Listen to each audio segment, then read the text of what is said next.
మరియు ప్రభువైన యేసుక్రీస్తు నుండి కృపయు సమాధానం మనందరికి కలుగును గాక. ఆమేన్. దయచేసి కూర్చునండి. మార్కు సువార్త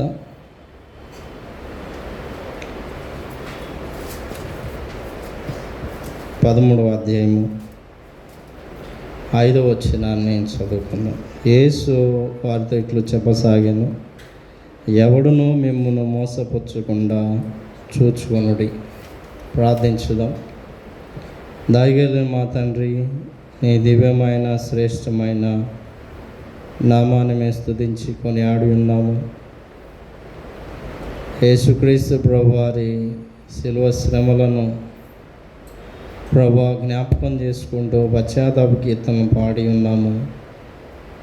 నీ దివ్యమైన వాక్యాన్ని ధ్యానిస్తుండగా ఈ వాక్యం మా హృదయమునందు పదిలపరచండి. తద్వారా మేము నిజ పశ్చాత్తాపం చేసి మారు మనసు తగిన ఫలము ఫలించుట కృప దయచేయమని యేసుక్రీస్తు నామములో వేడుకొని ప్రార్థిస్తున్నాము తండ్రి. ఆమేన్. క్రీస్తు యేసునందు ప్రియమైన వాళ్ళను, మరి చదవబడిన లేఖనమును బట్టి మిమ్మును మోసపరచకుండా చూచుకోండి. మిమ్మును మోసపరచకుండా చూచుకోండి. ఈ వారమంతా కూడా మార్కు సువార్త 13వ అధ్యాయమును మనం ఎక్కువ ధ్యానం చేస్తాం. 6 రోజులు 13వ అధ్యాయం మీద అంశాలు ఉన్నాయి. అనగా మనము గత వారము ప్రభు అయిన క్రీస్తు ఆయన మరణము సమయంలో ఆయన ఏమై ఉన్నాడు, శ్రమ సేవకుని గీతాల ద్వారా మనం తెలుసుకున్నాం. ఈ వారము మనము ఎలాగుండాలో, మనం ఏమై ఉంటున్నామో, ఎలాగున నిర్ణయాలు తీసుకోవాల్సిందో, ఎలాగున జాగ్రత్త పడవలసిందో అనే అంశాలు మార్కు సువార్త 13వ అధ్యాయాన్ని ఆధారం చేసుకొని మనము ధ్యానం చేస్తాం. మొదటిగా ఈరోజు మిమ్మును మోసపరచకుండా చూచుకోండి. ఈ మాట యేసు ప్రభువారు ఈ అధ్యాయంలో పలుమార్లు ఆయన జ్ఞాపకం చేస్తున్నట్టు మనం చూస్తాం. అంటే జాగ్రత్త పడండి అని చెప్తున్నాడు యేసు ప్రభువారు. 5వ వచనంలో ఎవడు మిమ్మల్ని మోసపరచకుండా జాగ్రత్తగా చూచుకోండి అని చెప్పినట్టే 9వ వచనంలో కూడా అదే అంటున్నారు, మిమ్మల్ని గూర్చి మీరే జాగ్రత్త పడండి. 23వ వచనంలో కూడా అదే ఉంటుంది, మీరు జాగ్రత్తగా ఉండుడి. 33వ వచనంలో కూడా అదే ఉంటుంది, జాగ్రత్త పడుడి. దీన్ని గ్రీకు భాషలో బ్లిపెట్ అనేటువంటి పదం ఉపయోగించారు. అంటే గమనించు, పరిస్థితులను గమనించుకో, పరిస్థితులను అవగతం చేసుకో, అర్థం చేసుకో. మానవ సమాజంలో జరుగుతున్న మార్పులను చిన్నగా గమనించు. సత్యమేదో జాగ్రత్తగా గమనించు, అసత్యమేదో, అసత్య బోధేదో చాలా జాగ్రత్తగా గమనించు. కొంతమంది వివేకం లేకుండా ఊరకనే మోసపోతుంటారు. ఊరకనే మోసపోవటం కూడా మహా పాపం అని చాలామంది పండితులు అంటుంటారు. అంటే మోసం చేసేవాడిది కన్నా కూడా మోసపోవటం అధికంగా పాపమని లోకంలో చాలామంది పండితులు చెబుతుంటారు. నిజమే, నువ్వు ఎప్పుడు మోసపోతావో అప్పుడు నువ్వు పాపంలో పడినట్టే. మోసపోవటం నీ జీవితానికి ఒక అలవాటుగా మార్చుకుంటే అది పాపము, అది దేవునికి వ్యతిరేకమైన చర్య కూడా. ఒక మనిషి ఒకమారు మోసపోట అది సహజంగా మానవ జీవితంలో జరిగే పొరపాటు. పలుమార్లు మోసపోతున్నాడంటే ఆ మనిషి యొక్క పాప జీవితానికి సంకేతం. అందుకని ప్రభువు మార్కు సువార్త 13వ అధ్యాయంలో ఈ మాటను చాలా స్పష్టంగా చెబుతున్నాడు, జాగ్రత్త, మిమ్ములను గూర్చి మీరే జాగ్రత్త. అంటే మనను గురించి మనం జాగ్రత్త పడపోతే ఏం నష్టం జరుగుతుంది? పాపంలో పడే అవకాశం ఉంది. ప్రభు ఆదాము హవ్వకి చెప్పలేదు జాగ్రత్త అని. వారు జాగ్రత్త పడినందుకు వారు జరిగినటువంటి చర్య ఏంటి? లోకంలోకి పాపం ప్రవేశించింది. సాతాను సులువుగా వచ్చి ఇది నిజమా అని చెప్పి మోసగించాడు. ఏ రూపంలో వచ్చాడు? సర్పం రూపంలో వచ్చి సాతాను మోసం చేశాడు. సాతాను మోసం చేస్తున్నాడన్న సంగతిని కూడా జాగ్రత్తగా గమనించుకోలేని దశలో హవ్వ ఉండటాన్ని మనం గమనిస్తాం. అందుకని జాగ్రత్త పడాలి. ఈ మార్కు సువార్త 13వ అధ్యాయంలో ఎక్కువ శాతం యేసు ప్రభువారు చాలా అంశాలను, మరి క్రీస్తు శకం 70వ సంవత్సరంలో దేవాలయ పతనం గురించి, అంత్యదినముల్లో జరగబో సంగతుల గురించి, రెండో రాకడ సంగతులను గురించి ప్రభు ఈ అధ్యాయం అంతా ప్రభు జ్ఞాపకం చేశాడు. మనకి మత్తయి సువార్త 24వ అధ్యాయంలో ఇదే విధానం చూస్తాము.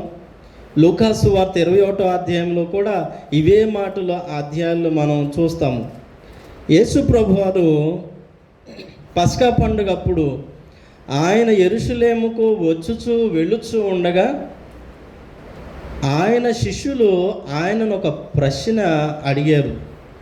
నువ్వు యెరూషలేముకు వచ్చుచూ పోవచ్చున్నావు కదా, ఆ రాళ్ళు చూడు, ఆ కట్టడాలు చూడు ఎంత బాగున్నాయో, ఎలా ఉన్నాయో చూడు, ఆ పాలరాతి కట్టడాలు వాటిని చూచుచున్నావని ఆ దేవాలయం చూపించి యేసుప్రభు వారి శిష్యులు అడుగుతున్నట్టు మనం చూస్తాం. 13వ అధ్యాయము 1వ వచనం. ఆయన దేవాలయం నుండి వెళ్ళుచుండగా ఆయన శిష్యుల్లో ఒకడు, బోధకుడా, ఈ రాళ్ళు ఎలాంటివో ఈ కట్టడలు ఎలాంటివో చూడమని ఆయనతో అనెను.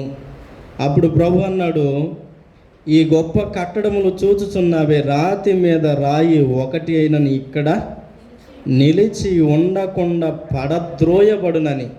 ఏ రాళ్ళు సుందరంగా నీకు అనిపిస్తున్నాయో, బాగున్నాయి అనిపిస్తున్నాయో, పాలరాతి రాళ్ళని అనుకుంటున్నావో, ఆ రాళ్లను, దేవాలయముగా నిర్మాణం చేయబడిన రాళ్లను రాతి మీద రాయి ఒకటి కూడా లేకుండా పడద్రోయబడినని ప్రభు సెలవిచ్చారు. పూర్వము హేరోదు రాజు ఈ దేవాలయాన్ని పునర్నిర్మాణం అంటే ఉంది, కానీ దానిని చక్కగా అందంగా తీర్చిదిద్దటానికి 50 సంవత్సరాలు సమయాన్ని వెచ్చించాడంట. అలాగే దేవాలయం ఉంది, కానీ దాన్ని ఏదో బాగు చేస్తున్నట్టు, దాన్ని ఏదో శుభ్రం చేస్తున్నట్టు, మంచిగా చేస్తున్నట్టు, యూదులను మంచిగా చేసుకోవటం కోసం 50 సంవత్సరాలు దాన్ని బాగు చేస్తూనే ఉన్నాడు.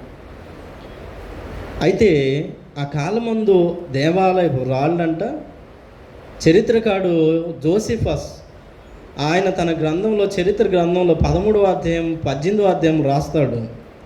ఏమంటాడంటే, ఆ దేవాలయపు రాళ్ళు పొడుగు దరిదాపుగా 60 అడుగుల వరకు ఉంటుందని, 11 అడుగుల ఎత్తు, 14 అడుగుల వెడల్పు ఉంటుందని, అంతటి పెద్ద రాళ్ళు, సుందరంగా అందంగా ఉండేటువంటి రాళ్ళని అప్పటి దేవాలయం గురించి చరిత్రకారుడైన జోసిఫస్ రాశాడు. అందుకని శిష్యులు అంత పెద్ద రాళ్లను చూసి, ఇంత పెద్ద రాళ్ళు, ఇంత ఎత్తుగా ఉన్న రాళ్ళు, ఇంత వెడల్పుగా ఉన్న రాళ్ళను చూసావా, దానిని కట్టడాలకు ఉపయోగించారు, అవి ఎంత సుందరంగా ఉన్నాయో చూసావని ప్రభుని అంటుంటే ప్రభు అన్నాడు, ఆ రాళ్ళు ఒక్కటి దాని మీద ఒకటి లేకుండా పడద్రోయ. ఎంతో రాయని నువ్వు అనుకుంటున్నావు, పెద్ద రాళ్ళని నువ్వు అనుకుంటున్నావు, సుందరమైన రాళ్ళని నువ్వు అనుకుంటున్నావు, కానీ ఎంత పెద్ద రాయైన సుందరమైన రాయైనా ఏం చేయబడుతుందంట? పడద్రోయబడి. నిజమే, క్రీస్తు శకము 70వ సంవత్సరాన యేసుక్రీస్తు పునరుద్ధానం అయిపోయి శిష్యులు పరిచర్య చేస్తున్న, అపోస్తుల పరిచర్య జరుగుతున్న కాలం, ఆదిమ సంఘ స్థాపన జరిగిన కాలమందు 70వ సంవత్సరం దేవాలయం కూల్చబడింది. రాయి మీద ఓ రాయి ఒకటి లేదు, మొత్తం కూల్చబడి. చరిత్రను మనం చూస్తాం. ఇది అయిన తర్వాత 3వ వచనానికి వచ్చేసరికి ఆయన దేవాలయం ఎదుటనున్న ఒలీవ కొండ మీద కూర్చుని ఉన్నాడు. ఒలీవల కొండ యెరూషలేముకు తూర్పు వైపున. ఆ కొండకు వెళ్తే యెరూషలేం మొత్తం క్లియర్ కనపడుతుంది. ఝాన్సీ గారు చూసుంటారు, చాలా క్లియర్ కనపడుతుందని చరిత్రకారులు చెబుతుంటారు. నేడు చాలామంది వెళ్ళి చూస్తుంటే అర్థమవుతుంది. అక్కడ ప్రభు ఒలీవల కొండ మీద కూర్చొని శిష్యులు ఆంద్రే, పేతురు, యాకోబు, యోహాను వీరందరూ కూర్చున్నప్పుడు ప్రభు అక్కడ చెబుతున్నటువంటి మాటలు మనము జ్ఞాపకం. ఇవి ఎప్పుడు జరుగును, రాయి మీద రాయి ఎప్పుడు తీసివేయబడినని ప్రభు చెప్పాడు కదా. ఆ మాటలు ఎప్పుడు జరుగునని శిష్యులు అడిగినప్పుడు ప్రభు అంటున్నాడు, నెరవేరబో కాలమునకు గుర్తు కలుగును, అది మాతో చెప్పమని ఆయనను ఏకాంతంగా అడిగారు. అప్పుడు ప్రభు ఈ మాట చెప్పడం ప్రారంభం చేశాడు. 5వ వచనంలో, ఎవడును మిమ్మును మోసపుచ్చకుండా చూచుకోండి. ఎందుకు ప్రభు ఈ మాట చెప్పాడు? వాళ్ళు అడిగిన సందర్భం ఏంటి? ప్రభు చెబుతున్న సందర్భం ఏంటి?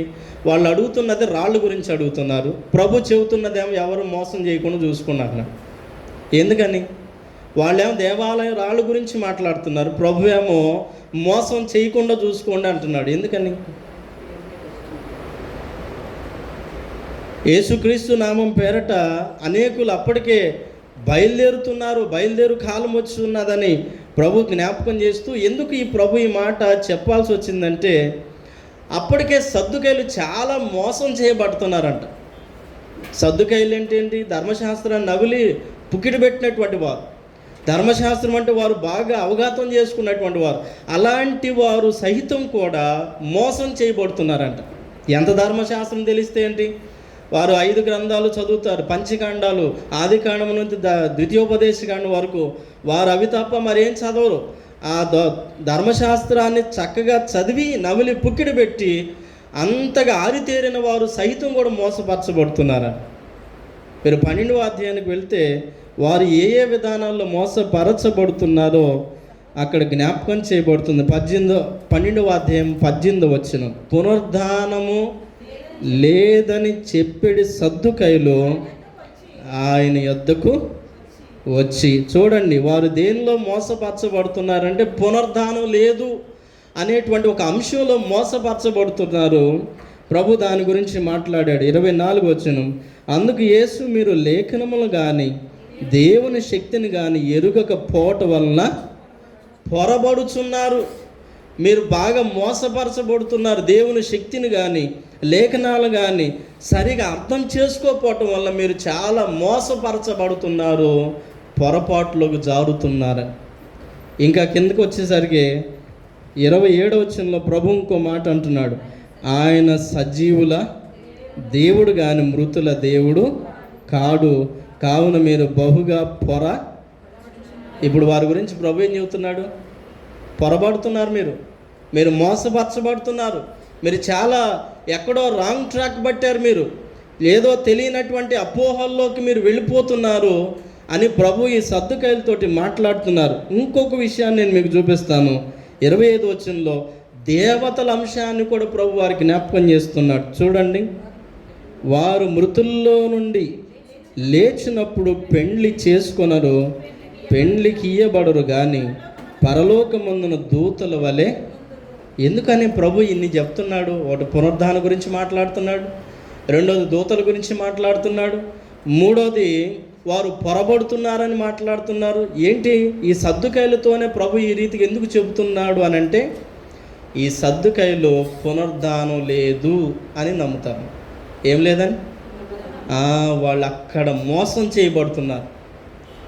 మీరు అపోస్తుల కార్యములు 23వ అధ్యాయము 8వ వచనం చూస్తే పౌలు ఈ పరిసయ్యులు సద్దుకైల గురించి మాట్లాడుతూ ఈ సద్దుకైలు ఎంత పొరపాట్లో ఉన్నారో, ఎంత మోసపరచబడుతున్నారో జ్ఞాపకం చేయబడుతుంది. అపోస్తుల కార్యములు 23:8 వచనం, సద్దుకైలు పునరుద్ధానము లేదని, దేవదూత అయినను ఆత్మ అయినను లేదని చెప్పుదురు.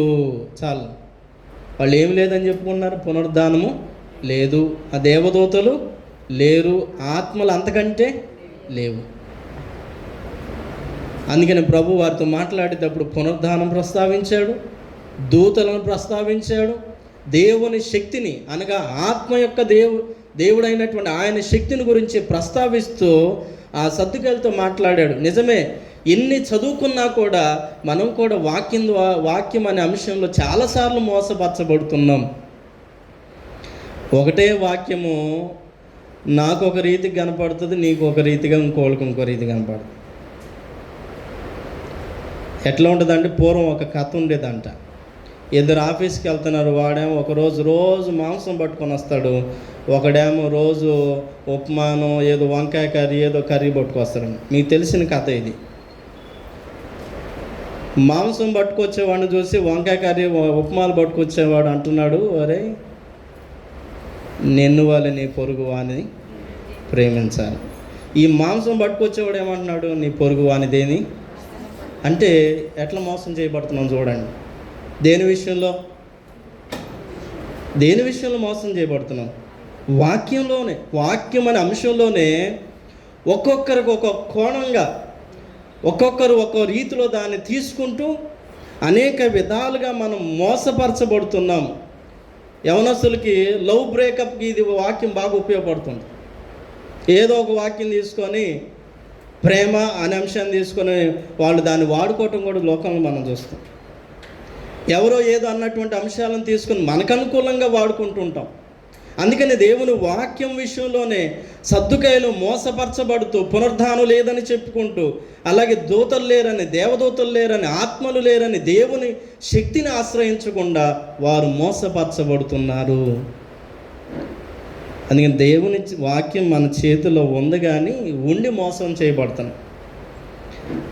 డాక్టర్ మార్టిన్ లూథర్ గారి కాలంలో వాక్యం మానవుల చేతులు లేదు, చాలామంది చేతుల్లో లేదు, కేవలం ఉన్నది కొంతమంది చేతుల్లోనే.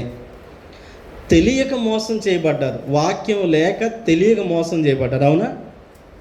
పోపు ఏది చెప్తే అది జరుగుతుంది.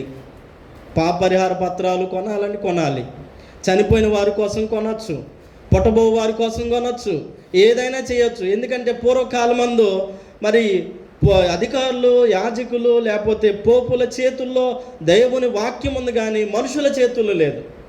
అందుకు మోసం చేయబడ్డారు చాలామంది. మరి ఈనాడు దేవుని వాక్యం మన చేతుల్లో ఉండి కూడా ఏం చేయబడుతున్నాం? మోసం చేయబడుతున్నాం. ఎవరు చెప్పినా వాక్యం అంటున్నాం. అందుకని ప్రభు అన్నాడు, నా నామం పేరట అనేకులు మీ వద్దకు వచ్చుదు. శిష్యులతో ప్రభు అది చెప్తున్నాడు, మిమ్ములను ఎవరు మోసం చేయకుండా చూచుకోండి. అంటే క్రీస్తు శకం 70వ సంవత్సరానికి వచ్చేసరికి చాలామంది అబద్ధ బోధకులు పెరిగిపోయారంట. అనగా చాలామంది క్రీస్తు పేరట బయలుదేరినటువంటి వారు చాలామంది కలరంట. మీరు అపోస్తుల కార్యములు 5వ అధ్యాయం చూస్తే ఏదో ఒక కారణం చేత గుంపులు వేసుకొని బయలుదేరిన వాళ్ళు చాలామంది ఉన్నారంట. 5వ అధ్యాయము 36వ వచనాన్ని 37వ వచనాన్ని మనం ఒకసారి చదువుదాం. ఈ దినములకు మునుపు దూత లేచి తానొక గొప్పవాడినని చెప్పుకొనుచు ఇంచుమించు 400 మంది మనుషులను వానితో కలుసుకున్నది. వాడు చంపబడిన వానికి లోబడిన వారందరూ చెదిరి, ఇతను ఒక గుంపును కట్టుకున్నాడు తోద. ఆ తర్వాత యూదా అనేవాడు లేచాడు. 37వ వచనం, వానికి తరువాత జనసంఖ్య దినముల్లో గలిలయుడైన యూదాను ఒకడు వచ్చి ప్రజలను తనతో కూడా తిరుగుబాటు చేయ ప్రేరేపించిన వాడు కూడా వానికి లోబడిన వారందరూ చెదిరిపోయి. ఇది ఎవరు చెబుతున్న? గమలీయేలు చెబుతున్నటువంటి మాటలను మనం జ్ఞాపకం చేసుకుంటాం. ధర్మశాస్త్రోపదేశకుడైన గమలీయేలు, ఇదిగో ఆ దినములు ఇలా జరుగుతుంది, ఒక్కొక్కరు ఏదో ఒక పేరట గుంపులను తయారు చేసుకొని బయలుదేరి వాళ్ళు వ్యర్థులైపోయారు, వారి వెనక వచ్చినటువంటి వారిని వ్యర్థులుగా మార్చేసి ఉన్నారని. ఈనాడు లోకంలో క్రైస్తవుల్ని చాలామంది ఒక పేరుతో పిలుస్తున్నారు, మనం గమనిస్తాము లేదు. క్రైస్తవులు గొర్రెలు అంటున్నారు. నిజమే, వాక్య ప్రకారంగా మనం గొర్రెలమే. గొర్రెలంటే 2 రకాల అర్థాలు వస్తాయి. గొర్రెలంటే ఒకటి, గొర్రె సాధుతనానికి అర్థము, మృదువైనది, సాధువైనది, అది చాలా మెత్తనైనది, మెత్తని హృదయం కలిగిందని అర్థం. క్రైస్తవులకు మనకు అలాంటి పోలిక ఉంటే మంచిదే. కానీ రెండో పోలిక ఉంటుంది.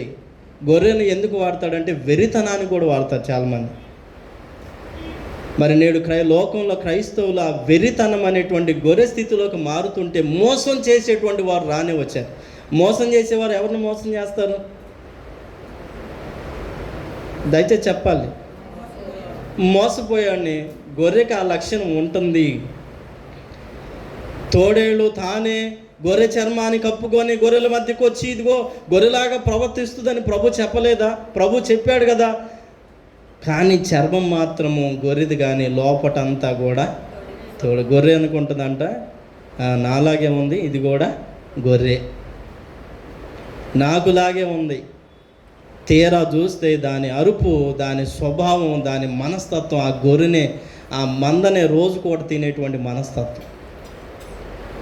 కాబట్టి ఆ వెరితనం అనేది మనలో లేకున్నట్లుగాను, ఏది పడితే అది నమ్మేటువంటి వెరితనంగాను, లేకపోతే అవిశ్వాసులంగాను, లేకపోతే బలహీన విశ్వాసులంగాను, లేకపోతే విచక్షణ వివేకం లేనటువంటి విశ్వాసులంగా మనం ఉండరాదు. దేవుని విశ్వాసం అంటే ఒక వివేకం ఉండాలి.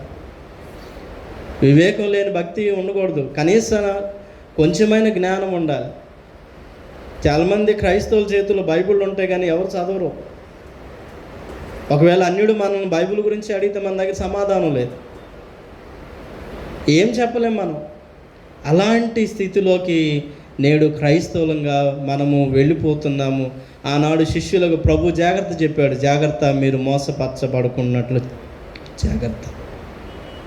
శిష్యులు మోసపరచబడలేదు, కానీ ఈనాడు మనం ఎక్కువగా మోసం చేయబడుతున్నాం. యోహాను మొదటి పత్రికలో దేవుని వాక్యం జ్ఞాపకం చేస్తుంది. 2వ అధ్యాయము 18వ వచనం యాంటీ క్రైస్ట్ గురించి మాట్లాడుతున్నాడు ప్రభు. ఇది కడవరి గడియ, క్రీస్తు విరోధి వచ్చునని వింటిరి కదా, ఇప్పుడును అనేకులైన క్రీస్తు విరోధులు బయలుదేరి ఉన్నారు. ఇది కడవరి గడి అని దీని చేత చాలా జాగ్రత్తగా గమనించండి. ఏమంటున్నాడు ఇక్కడ? క్రీస్తు విరోధి ఎప్పుడో బయలుదేరి ఉన్నాడు. ఎలా బయలుదేరి ఉన్నాడు క్రీస్తు విరోధి? క్రీస్తు నామంలోనే బయలుదేరాడు. ఈనాడంట అన్యులు క్రీస్తు రూపం ధరించుకొని వస్తారంట, అన్యులే. అలాగే క్రైస్తవులు క్రీస్తు అనేటువంటి అంశాన్ని ఎత్తుకొని క్రైస్తవులను మోసం చేసేవాళ్ళు క్రైస్తవులు బయలుదేరుతారు, క్రైస్తవులను మోసం చేసేవారు అన్యుల్లో కూడా బయలుదేరుతారంట. అందుకని చూడండి, కొంతమంది అన్యులు, ఇతర మతస్థులు క్రైస్తవ్యాన్ని నిర్వీర్యం చేయడానికి పాస్టర్ అనేటువంటి వేషం ఎత్తుకొని వస్తున్న వాళ్ళు కూడా ఉన్నారు. మీరు గమనించాలి, లోకమంది ఇది కూడా జరుగుతుంది. బైబిల్ పట్టుకొని తాము వాక్యం అని చెప్పి జనాలను వెర్రివాళ్ళని చేస్తూ ఆ వీడియోలు తీసి సోషల్ మీడియాలో పెట్టి ఇది తప్పు బోధ అని, క్రైస్తవులంత తప్పులు జీవితం అని నిరూపించడానికి ఒక ప్రయత్నాన్ని ప్రారంభించారు నేడు లోకంలో ఇతర మతస్థులు మన క్రైస్తవ్యం విషయం. అందుకని దేవుని వాక్యం మనతో జ్ఞాపకం చేస్తుంది, ఇది కడవరి గడియ. తర్వాత 22వ వచనం చూడండి. యేసు క్రీస్తు కాడని చెప్పువాడు తప్ప ఎవడు అబద్ధికుడు, తండ్రిని కుమారుని ఒప్పుకొనని వీడే క్రీస్తు విరోధి. క్రీస్తు విరోధి ఎప్పుడో మరి లోకమునకు బయలుదేరి ఉన్నాడని జ్ఞాపకం చేశాడు. 4వ అధ్యాయానికి వచ్చేసరికి అదే యోహాను పత్రిక 4వ అధ్యాయము మొదటి నుంచి, ప్రియులారా, అనేకులైన అబద్ధ ప్రవక్తలు లోకంలోకి బయలు వెళ్ళి ఉన్నారు కనుక ప్రతి ఆత్మ నమ్మక ఆయా ఆత్మలు దేవుని సంబంధమైనవో కావో అందరినీ నమ్మటం కాదు, పరీక్షించాలి.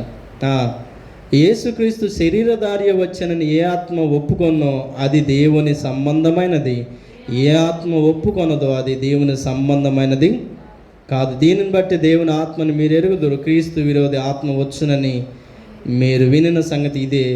ఇది వరకే అది లోకంలో ఉన్నది. ఇది వరకే ఆ విరోధి, క్రీస్తు విరోధి బయలుదేరి ఉన్నాడు. ప్రియులారా, రోజు క్రీస్తు గురించిన వాక్యాన్ని ధ్యానం చేసుకోవటమే కాదు, విశ్వాసంలో ఎదుగుతమే కాదు, ఆధ్యాత్మిక అభివృద్ధి పొందటమే కాదు, ఈ అభివృద్ధిలో, ఈ విశ్వాస యాత్రలో మనలను ఎవరైనా మోసం చేస్తారేమో అనుకుంటూ కూడా జాగ్రత్త పడాలి. పూర్వం ఒకటి ఉంటుంది సామెత, తిన్నింటి వాసాలు కదా. ఎట్లా ఉంటుంది? ఇంట్లో యజమానికి కూడా తెలియదు అంటే ఇంట్లో ఎన్ని వాసాలు, ఎన్ని కిటికీలు, ఎన్ని ప్లేట్లు, ఎన్ని గిన్నెలు ఉన్నాయో.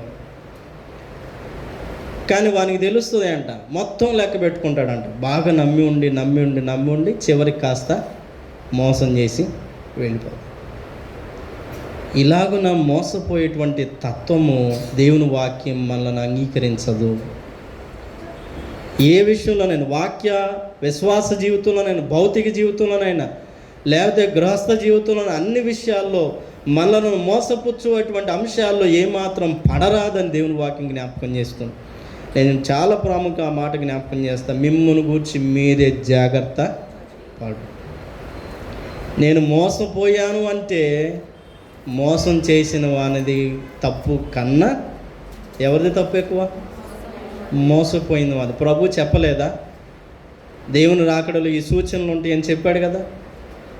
అవి జరగటానికి మనం నిరీక్షించాలి, కానీ వాటిని ఇంకో దాన్ని పోల్చుకొని ఇదే అనుకునేటువంటి విధానం, వాటిని మార్చి చెప్పేటువంటి విధానాన్ని, తప్పుడు బోధనలు మనం చూస్తాం. కరోనా టైంలో అయితే బైబిల్లో వెంట్రుకు వస్తే ఆ వెంట్రుకు తీసి నీళ్ళు వేసుకుంది, అయితే కరోనా పోయిద్దాం అనలేదా? జరిగింది కదా అది. సో ఇలాంటి మోసపరచబడేటువంటి అంశాలు, అమాయకులు చాలామంది బైబిల్లో వెంట్రుకలు ఎత్తుకున్నారు. ఎప్పుడు బైబిల్ తీయనోళ్ళు కూడా, చదవటానికి తీయనోళ్ళు, దేవుని గురించి తెలుసుకోవటానికి తీయని వాళ్ళు ఆ వెంట్రుక కోసం తీసే. ఎప్పుడు బైబిల్ చదువుతున్నప్పుడు మన తల వెంట్రుక ఎప్పుడు రాలి దీని మీద పడదా? అందుకే నిన్ను గురించి నువ్వు జాగ్రత్త. క్రీస్తు గురించి ఎంత తెలుసుకుంటావో, దేవుని వాక్యంలో ఎంత ఎదుగుతావో, దేవుని వాక్యంలో ఎంత విశ్వాసంగా ఉంటావో, సంఘంలో ఎంత గొప్పగా ఎదుగుతావో, అంతకంటే నీ మీద మోసపరచబడే అంశము ప్రయోగించబడుతుంది. విశ్వాసం ఎదుగుట ప్రాముఖ్యమే, కానీ మోసంలో పడకుండటం అంతకన్నా ప్రాముఖ్యమని నేను జ్ఞాపకం చేస్తాను. కనుక క్రీస్తు యొక్క శ్రమలను మనం జ్ఞాపకం చేస్తుండగా, ఆయన శిలువ మరణ పునరుద్ధానాల గురించి జ్ఞాపకం చేస్తుండగా, ఆయన శిలువను గూర్చిన వార్త ఏదో, దానిని కాని ఏదో గ్రహించుకొని, ఆయనను గూర్చినది ఏదో, ఆయనని గురించినది కానిదేదో, ఆయన సంబంధమైనదేదో, ఆయన ఆత్మ సంబంధమైనది కానిదేదో సరిగా గుర్తెరిగి నిజ విశ్వాసంగాను కాని దాన్ని మనం ద్వేషించేటువంటి వారం ఉండాలి. ఎఫెస్సి సంఘము అపోస్తలులు కాకయే అపోస్తలు అనుకునేటువంటి వారిని ఏం చేసిందంట? ద్వేషించిందంట. అలాగ నీవు నేను ఉండగలగాలి. తప్పుడు బోధనలు ద్వేషించి మోసపోకుండా ఆ ఎఫెస్సి సంఘంలాగా దేవుని ప్రేమలో వర్ధిల్లిన విశ్వాసిలాగా మనముందాం. అట్టి కృప ప్రభు మనందరికీ దయచేయును గాక. ఆమేన్. సమస్త జ్ఞానమించిన దేవుని సమాధానము యేసుక్రీస్తు వల్ల మీ హృదయములకు తలంపులకు కావలి ఉండును గాక. ఆమేన్. నీ సమాధానం